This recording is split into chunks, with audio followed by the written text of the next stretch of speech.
Hola, bienvenidos a un nuevo capítulo de Hablemos de Salud. Saludamos, por supuesto, a quienes nos están escuchando a través de la radio chilena. Todos los lunes a las 12 en punto comenzamos a hablar de salud. Hoy estamos con Natalie Garrido, ella es académica de la Escuela de Enfermería y una de las académicas voluntarias en la página web juntosnoscuidamos.ucm.cl. Recuerde que allí a través del chat usted puede resolver dudas sobre cuidados de enfermería, no solamente manejo de infecciones respiratorias, sino también de enfermedades crónicas descompensadas como diabetes e hipertensión, además de todo lo que tiene que ver con salud mental. Natalie, muchísimas gracias por aceptar esta invitación. Hola, buenos días. Gracias a ustedes. Bueno, un tema que nos convoca y que se nos ha olvidado un poco, Natalie, es que además del COVID-19 hay más virus en circulación, sobre todo ahora que empezó en firme la época de frío. ¿Cuáles son estos virus que tradicionalmente siempre habíamos estado pendientes de ellos, pero que ahora la pandemia nos ha hecho voltear la mirada hacia otro lado? Sí, bueno, en esta época, cierto, de invierno es cuando circulan más virus y también bacterias, también es importante decirlo, que producen infecciones respiratorias agudas, ¿ya? Generalmente los virus producen infecciones más en la parte, la vía aérea superior, ya que decimos, y las bacterias en la inferior, más los pulmones, más bajos, los bronquios.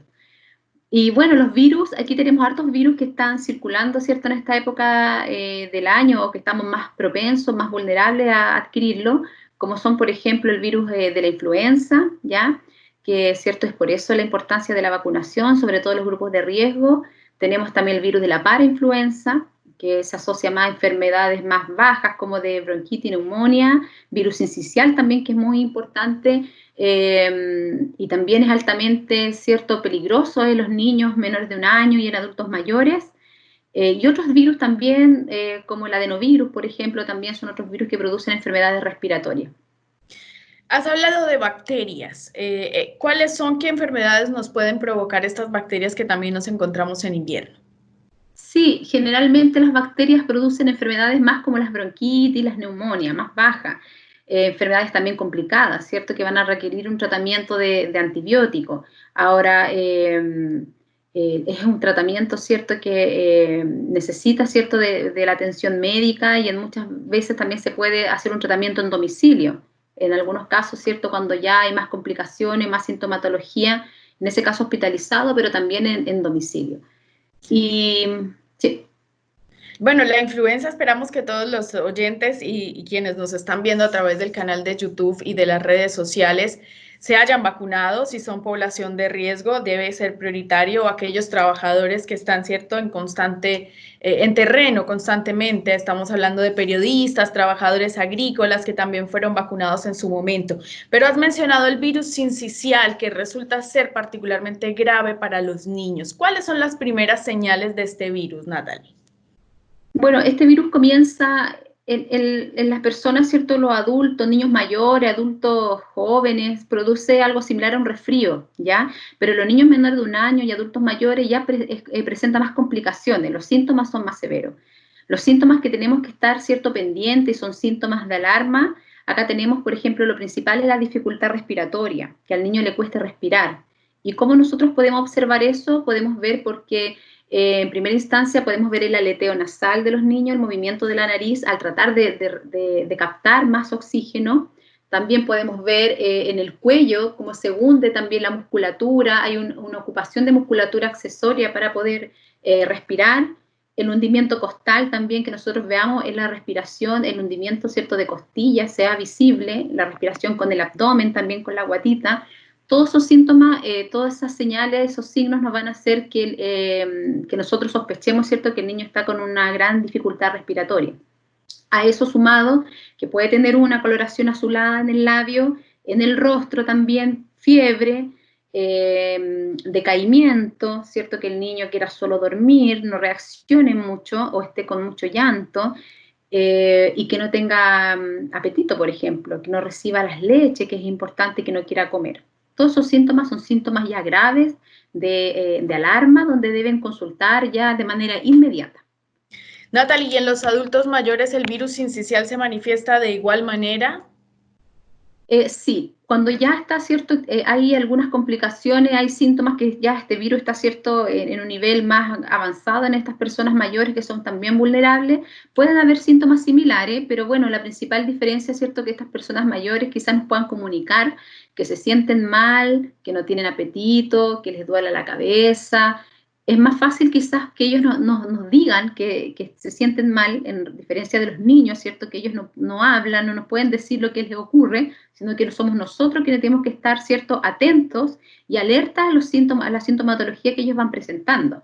Ahora, en algunos adultos mayores se podrían haber estos síntomas, ¿cierto?, similares, en otros puede que no, va a depender, ¿cierto?, de la inmunidad de cada organismo, pero claro, la principal diferencia es eso, ¿cierto?, que el adulto mayor nos podría comunicar qué le pasa, cómo se siente, si no tiene apetito, qué le está ocurriendo. Tanto para el virus sincicial como para el adenovirus, la influenza, la parainfluencia, los síntomas son similares, el niño, el adulto puede presentar dificultad respiratoria, ¿no es verdad? Sí, los síntomas tienen un comienzo similar, por ejemplo, de tos, de expectoración, decaimiento, en algunos casos fiebre o en algunos casos cuando va avanzando un poco esta enfermedad, esta infección, se ocasiona la fiebre. Todos tienen un inicio como de un resfrío común, ya comienzan así, y luego van desarrollando como algunas sintomatologías más propias, por ejemplo, la influenza que produce mucho dolor muscular, ya van teniendo quizás algunas características más propias, pero todos pueden llegar a los mismos síntomas de alarma, en el fondo, cuando ya es un estado ya de gravedad. Por eso lo importante es detectarlo, ¿cierto?, de manera oportuna para evitar llegar a esta complicación mayor. Así es, y a eso iba porque existe temor en la población de acercarse a una unidad de urgencias, a un consultorio, a un SAR, porque estamos todavía en una pandemia que no se ha logrado controlar del todo. ¿Qué señales son inequívocas para que los papás que nos estén escuchando sepan que en ese minuto deben sí o sí acudir a urgencias con un niño que está enfermo o con un adulto mayor que está a su cuidado y que se siente muy mal?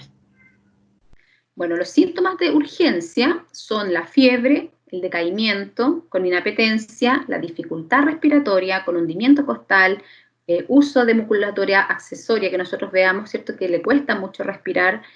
Eh, También tenemos la fiebre, ¿cierto? Ya lo dije, inapetencia y en general, bueno, la dificultad respiratoria es como los síntomas de más gravedad que tenga, ¿cierto?, la persona, con el decaimiento, inapetencia, eso ya indica que ya a la persona le cuesta mucho, ¿cierto?, es controlar su estado de salud, está descontrolado, totalmente alterado. Es importante que quienes nos estén viendo y escuchando a través de la radio chilena sepan que no necesariamente tienen que acudir al hospital de inmediato, sino que hay otras instancias previas que el sistema de salud nos ofrece. El SAR, el SAPU, son instancias que pueden resolver estas enfermedades sin necesidad de que acudamos a la urgencia del hospital, cuyo personal está básicamente enfocado en controlar la pandemia. Natalie, errores Claro. comunes que cometemos en invierno y que hacen que nos enfermemos. Normalmente hace mucho frío, cerramos todo. Cuéntanos de esos errores comunes para evitar estas infecciones respiratorias. Sí, bueno, aquí tenemos, ¿cierto?, varias formas como poder prevenir estas infecciones respiratorias. Uno, por ejemplo, es ventilando el hogar, ya que eso es muy importante. Es por eso que hay una mayor concentración de virus circulante en el ambiente, es porque ventilamos poco en este tiempo por el frío, ¿ya? Pero es importante ventilar, abrir las ventanas, por lo menos, ojalá, por último, unos minutos, ¿ya? Ojalá una hora al día, pero tener, ¿cierto?, una ventilación dentro del hogar donde circulen, ¿cierto?, estos virus puedan salir también del hogar. Es importante también protegernos boca y nariz, ¿cierto?, del frío, porque al haber frío estamos más susceptibles, pues, los virus entran, ¿cierto?, por la vía respiratoria, por lo tanto estamos más susceptibles a que se entren y se queden ahí pegados, ¿cierto?, en nuestro organismo. Por lo tanto, cubrirse, protegerse con bufanda, ¿cierto?, andar siempre, proteger esta parte del cuello, es importante. Y bueno, y las otras medidas también para, todas estas infecciones se producen al toser, al estornudar a alguien contagiado, ¿cierto?, a través de gotitas. Por lo tanto, ahí también tenemos otras formas de prevenirlo, como por ejemplo toser o estornudar con el antebrazo, ¿cierto?, cubriendo boca y nariz con el antebrazo, también lavándose las manos frecuentemente con agua y jabón, ojalá, ¿cierto?, por lo menos unos 30 minutos, ¿cierto?, de lavado de 30 segundos. manos. 30 segundos. 30 segundos, sí, perdón, 30 minutos es mucho. Sí, de 20 a 30 segundos, ¿cierto? Lo idealmente. Bueno, también en la casa, tener medidas de higiene, desinfectar cocinas, a desinfectar el baño, Y salir lavar con los juguetes de los mascarilla. niños también. Y claro, por supuesto, ahora sobre todo en esta época, ¿cierto? Que todavía estamos con esta pandemia, con esta contingencia sanitaria, utilizar la mascarilla siempre, ¿cierto? Si vamos a salir del hogar. Preferentemente, ¿cierto? Salir solamente a lo estrictamente necesario, pero si vamos a salir, que sea siempre usando la mascarilla. Y básicamente la forma de contagio de estos virus es muy similar, ¿no? O sea, si yo recibo, alguien tose cerca mío, yo respiro esas gotitas, yo me puedo infectar, o si toco una Exacto. superficie y me llevo la mano a los ojos, a la nariz o a la boca, también puedo enfermarme, ¿no es cierto? Exacto, sí, exacto. Esa es la manera, ¿cierto?, de contagio, que es a través de estas gotitas, que una persona, ¿cierto?, que tenga este virus o esta bacteria esté infectada, tosa, y la otra persona recibe, ¿cierto?, esas gotitas, se contagia también. Es por eso que Antes tenemos que prevenir. Claro, antes de que se nos acabe el tiempo, Natalie, para aquellas personas que quieran hacer alguna consulta, que tengan una duda respecto a algún síntoma, está abierto la página juntosnoscuidamos.ucm.cl. ¿Cómo funciona el chat? Cuéntanos. Bueno, la Universidad Católica del Maule dispone, ¿cierto?, de una página web que es juntonoscuidamos.cl, donde ahí en la parte inferior derecha pueden encontrar el chat, un chat donde pueden hacer consultas. Tenemos del área de enfermería, donde nosotros estamos recibiendo consultas para dar orientaciones a la comunidad sobre infecciones respiratorias agudas, sobre COVID, eh, sobre COVID también, y no olvidar las infecciones respiratorias porque tenemos también una amplia gama, sobre todo en esta época del año.